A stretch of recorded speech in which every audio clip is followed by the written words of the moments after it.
Hello everyone, my name is the Retroden and today we're here for another one of those first impression videos, but today this one is a little different because it's from a franchise that I'm very passionate about. So now for the next few minutes, you're going to be hearing the madman delusion ramblings of a person who really likes Star Wars and has finally played Star Wars Outlaws. Now, there is something to be said about this game now that I've finally played it. And as I said, I am quite biased since this is a very near and dear to my heart franchise that we're talking about. So let's start by exactly what I don't like or haven't liked about this game, which is the optimization. Now, this has been a common trend for Star Wars games that have been releasing over the past few years, most specifically Survivor and Fallen Order when they came out. They run so poorly, or they ran so poorly that they were basically unplayable in some devices, and this is something that the companies are still struggling with, which is optimizing these games for consoles, which is where I'm playing the game, PS5. Now, from what I got, the PS5 version is running at an upscaled 936p. I might be wrong about that, don't quote me on that, but I think the performance mode works well enough for it to be playable from start to finish. Now, it does get really choppy inside cities, and in some places, if you start going too fast with your speeder and something like that, it ends up looking a little bad, considering it's both running on a performance enhancer mode and it's an upscaled mode. It looks quite bad sometimes. Now, I don't know how this feels on PC and how performance is on the PC side, but this is my opinion on how the game looks and plays in a performance aspect on the PS5.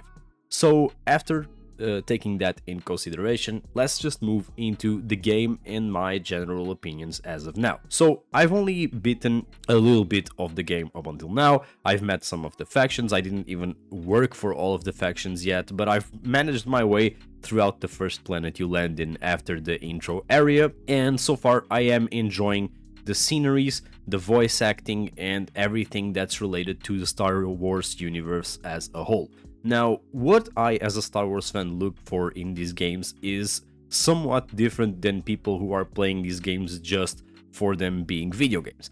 Me, I'm looking for allusions or references to Star Wars periods that I'm very fond of, such as everything that comes after the original trilogy and everything that's after Order 66 and between the first and second trilogy, which was one of the main reasons for which me and other people really enjoyed the Fallen Order and Jedi Survivor games, is the games being set in a specific period of time and giving you another light on planets, cities, and locations you already knew. Star Wars Outlaws is no different, especially the planet in which it starts, which is a planet that was featured in the latest trilogy of Star Wars movies, which people maybe weren't such fans of, but it was really good to take another look at this planet now for another perspective, and I'm talking about Canto Bight, which is the planet in which you start the game, in which the character you play as, Kayvas, has originated from, or where she was born maybe. I don't know. In terms of sceneries and universe and world building, I think there is no failing in a game like this because you have the Star Wars IP to work with. You have planets that are already existing,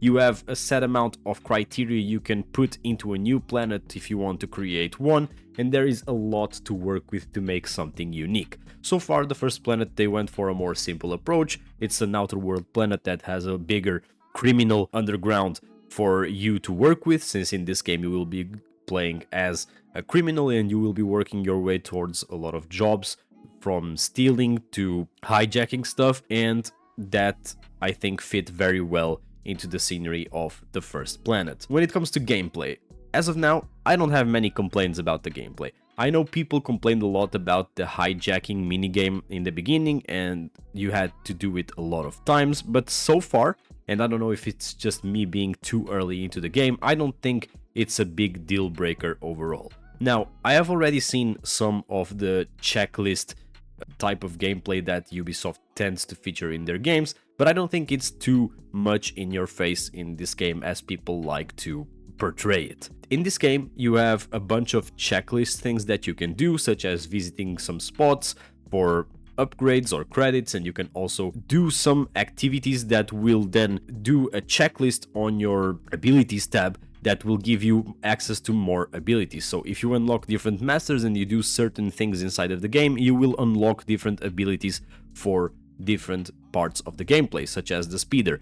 If you do like a jump in the air with the speeder that is like 60 meters long, you unlock a different type of boost or a jump for your speeder, and that's exactly how the gameplay and upgrade mechanics in this game works. If you do some specific activity they want you to, you get different abilities. As for the on foot and general gameplay that you will be doing on a moment-to-moment basis, the stealing and outlaw activity that I talked about, so far I have like no complaints. It's just hijacking facilities, having your basic third-person shooter gameplay, but I honestly don't see how they could make this more unique. It's already pretty decent as it is, and I think having your blaster and having your little pet you can work with so you can do a little bit of stealth alongside your little pet called Nyx is a very good mechanic. She can distract cameras and attack people so you can then knock them out silently, and she can also gather items for you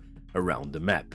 And this was very decent for me. Now, the thing I'm really curious about is the reputation system and how this will fit into the outcome of the story.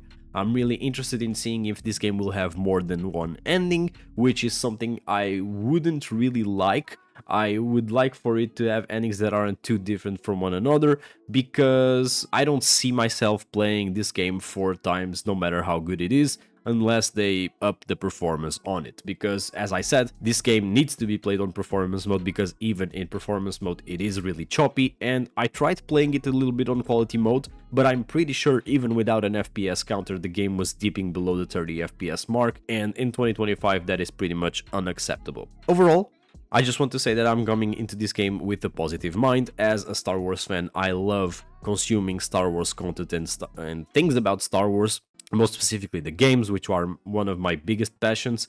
Outside of like other specific franchises, Star Wars has to be my favorite like movie and game franchise, because some of my favorite games of all time are Star Wars games, and I would love to talk about this game again once I beat it, which I don't know when it will be, but I will most surely platinum this one, because since it's a Ubisoft game, it isn't too hard, and I think I can enjoy it all the way through due to it being a Star Wars game.